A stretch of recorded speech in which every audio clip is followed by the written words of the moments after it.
Baby, meet my best friend. হ্যাঁ bro Mehedi, আমি ওর best friend, all time support দিই। কি বেস্ট ফ্রেন্ড? আমি তোমার বয়ফ্রেন্ড না? আমি তোমার লাইফে তোমার বয়ফ্রেন্ড থাকা সত্ত্বেও তোমার আরেকটা ছেলে বেস্ট ফ্রেন্ড কেন লাগে? তোমার সাথে যখন আমার ঝগড়া হয় তখন আমাকে মেন্টালি ইমোশনালি সাপোর্টটা কে দেয়? ওই দেয়। মেন্টালি সাপোর্ট, ইমোশনালি সাপোর্ট না, আর ফিনান্সিয়াল সাপোর্ট লাগলে তখন আমার দিতে হয়। আর আমি থাকতে তোমার লাইফে তোমার বেস্ট ফ্রেন্ড কেন লাগবে? ঠিক আছে, আমিও তোমার করে দেখাইতেছি। Safa, meet my best friend. High.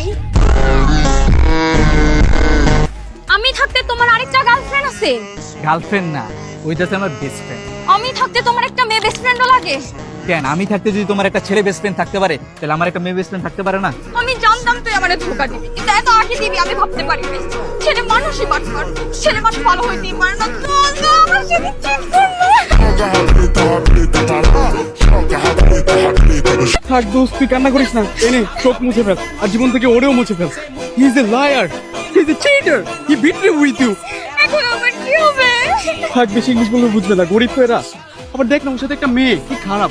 You know one thing, I am a leader of BNP. তুই আমার বেস্ট ফ্রেন্ডের সাথে চিট করছিস, ওর একদম খবর করে ছেড়ে দিব না ফ্রেন্ড। হ্যাঁ, রাখ তোর খবর। ওর সাথে তো আমি আর রিলেশনে রাখবো না, তোর সাথে ব্রেকআপ। ব্রেকআপ, চল দোস্ত। দেখছস দোস্ত, ওর একটা ছেলে বেস্ট ফ্রেন্ড থাকতে পারে, আমার একটা মেয়ে বেস্ট ফ্রেন্ড থাকলে সব সমস্যা। থাক দোস্ত, কান্দিস না, আমি আসি তো। আমি তোরে মেন্টালি সাপোর্ট দিব। ওর বেস্ট ফ্রেন্ড যেমন ওরে সাপোর্ট দেয়, আমিও তোরে ওর থেকে বেশি সাপোর্ট দিব। ঠিক আছে, তাহলে আয় ভাই। চল।